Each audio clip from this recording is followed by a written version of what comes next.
Breaking news. The jury has reached a unanimous verdict in the case of Daniel Penny.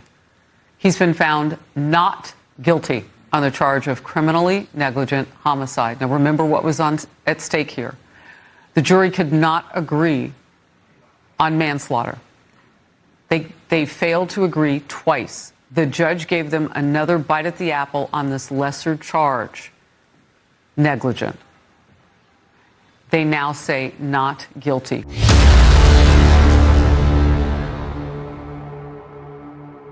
Now, this is a follow-up from the original video I made on Saturday about the first charge against Daniel Penny being dismissed by the judge. Now it is official that he has been acquitted of all charges and found not guilty. Now, let's hear the actual on-the-ground reaction from a Fox News reporter and how she is stating how the protesters are starting to get out of hand. Watch. Hi, Harris. That's right. Protesters are pretty upset. There's a large crowd of them out here next to me. You can hear them rattling the police barricades, saying no justice, no peace. And what they're yelling now follows a series of threats that they hurled earlier as the defense walked in with their client, Daniel Penny, telling the defense team that Daniel Penny can have no peace here in New York if he's found not guilty on this lesser charge, criminally negligent homicide. And from what I can hear right now, they're repeating those threats. They are very angry. Harris, I also want to mention there were a couple people here this morning to support Daniel Penny, but the anti-Penny crowd far outweighs them, and they seem pretty upset. We're seeing police officers come out here in droves to try to keep the two groups separated for now. But I'm looking at our notes from the courtroom, and it seems like this is the first time we've seen some real emotion from Daniel Penny. His attorneys told me this morning that this trial has understandably taken a toll on him. He's been spending time with family and friends to try to stay calm. And our courtroom reporter telling me for the first time she sees him visibly smile, now hearing that jurors have decided he is not guilty of criminally negligent homicide.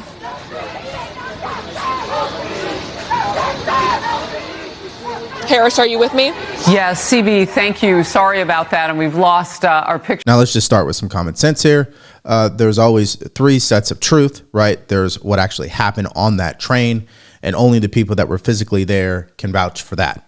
Then there is what the media wants us to believe, which is usually operated by liberals and progressives.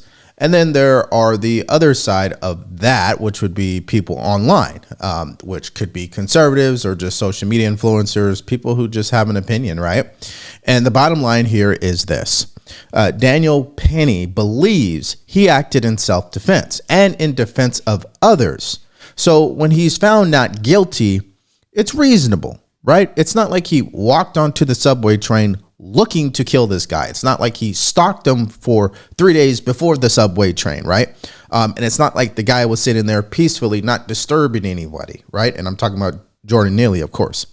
And then also the other point here is that the prosecution failed to prove intent beyond a reasonable doubt. And when you're facing a jury and you're trying to slap someone with criminal charges, you got to prove beyond a reasonable doubt. And reasonable doubt did exist, which is why on Friday, the jury couldn't come to an actual unanimous verdict, right? And that's why we had created that initial video. Now, this calls into question the Manhattan District Attorney, Alvin Bragg, and why he brought these types of charges against Daniel Penny.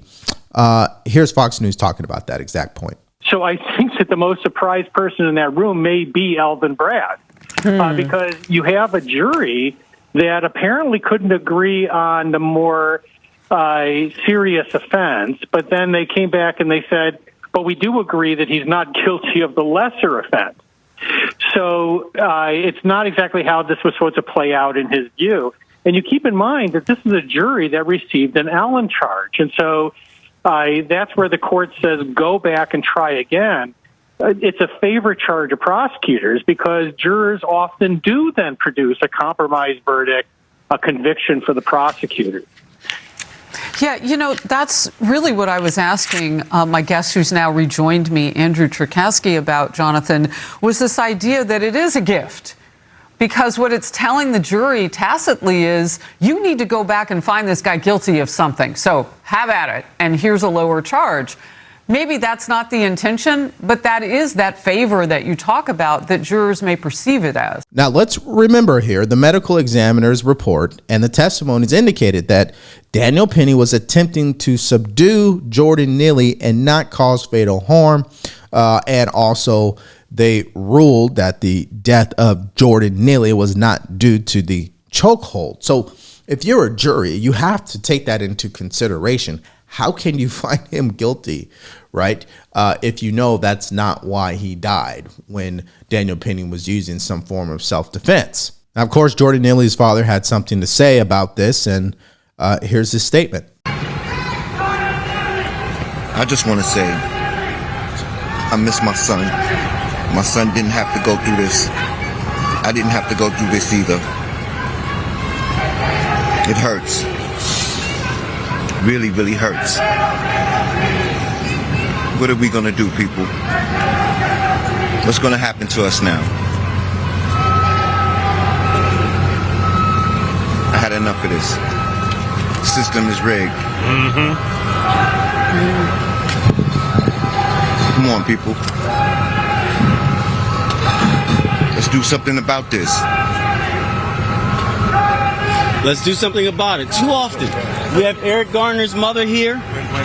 Now, before we get to what the father is actually talking about, what about how the media is actually reporting on this verdict? This brings me to today's sponsor, Ground News. Head over to ground.news/Devori to check them out today. So let me show you how powerful this tool really is. Now, I searched up the story Daniel Penny found not guilty in chokehold death of Jordan Neely. Now, what this tool will do is bring in all of the articles and organize it across the political spectrum. And what I want to do is show you the comparison between articles that are labeled that are on the left and then articles that are labeled to be on the right. Here's an example of what I'm talking about. On the left, MSNBC is saying Daniel Penny found not guilty in subway chokehold death of Jordan Neely, which implies for some reason that he died because of the chokehold, right? Now, if we look at articles on the right, here's a title, Daniel Penny found not guilty in Neely chokehold case. Do you see the bias in the reporting? There's a clear difference. This is why every story on this tool has something called the bias distribution score,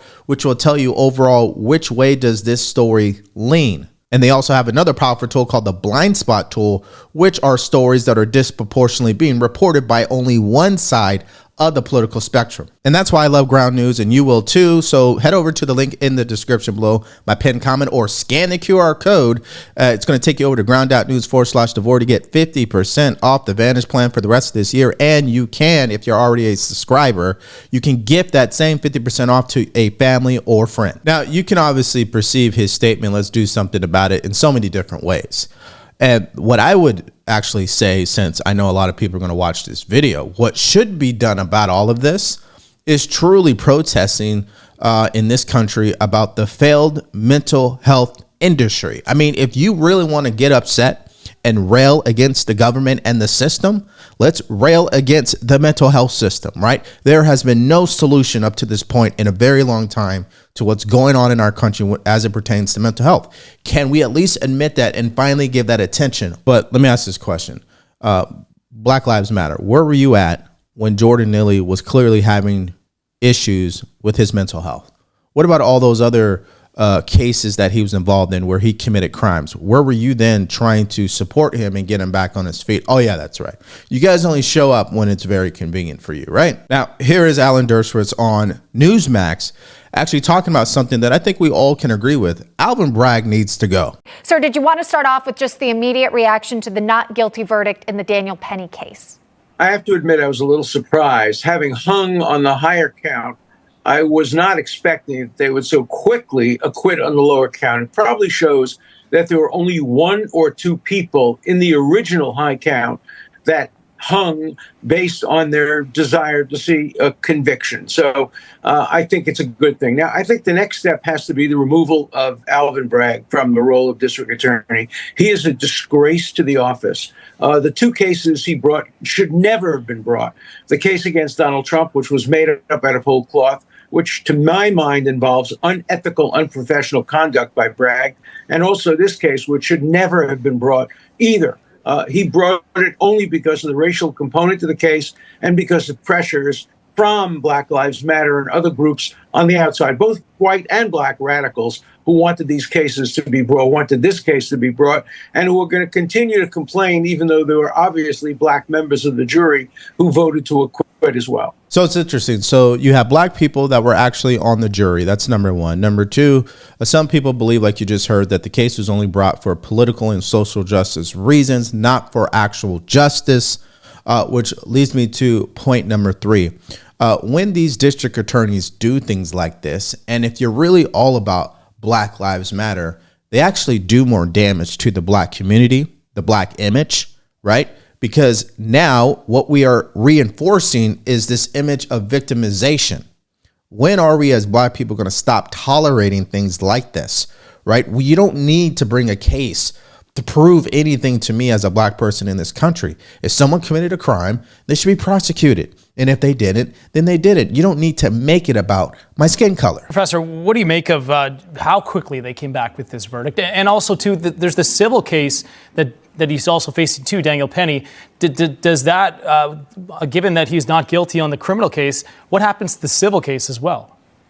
It'll be thrown out. There's no case there. Civilly, the only thing that will happen is that Penny will get an enormous amount of discovery and will get much more information that we don't now have about the alleged victim in the case. So my prediction is it will be withdrawn. I don't think they'll go any further. I don't think they'll get any kind of a verdict.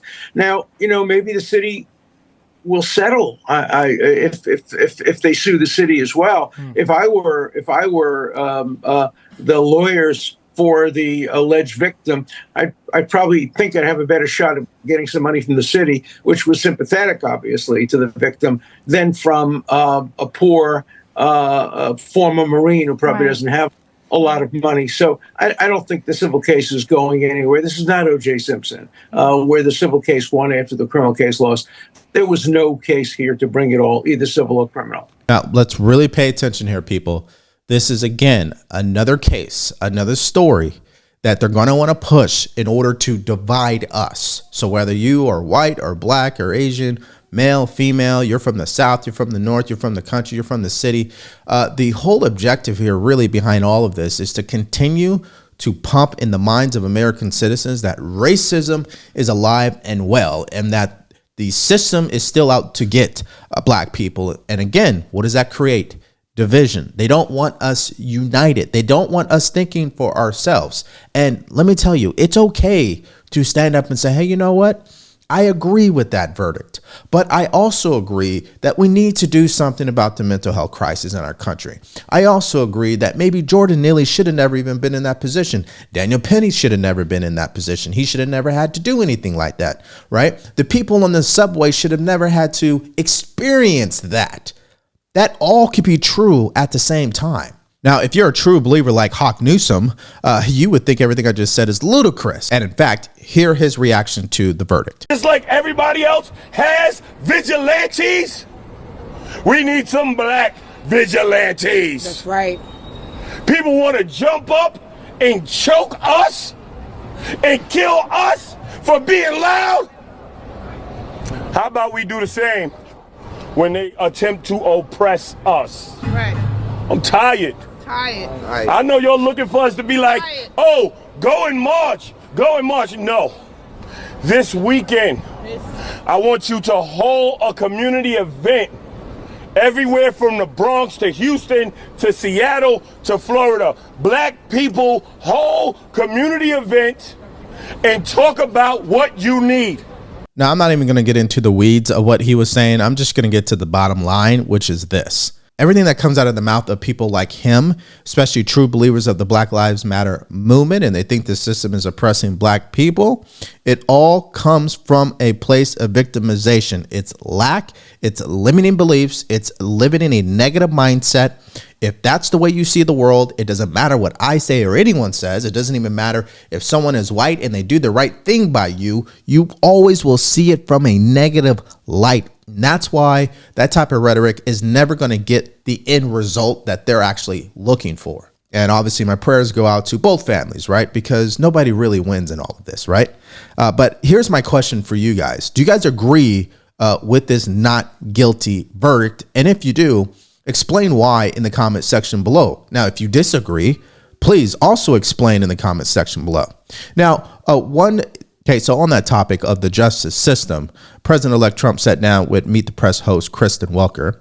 And yes, she did try to press him and clash with him over the idea that he would weaponize the justice system against his political opponents.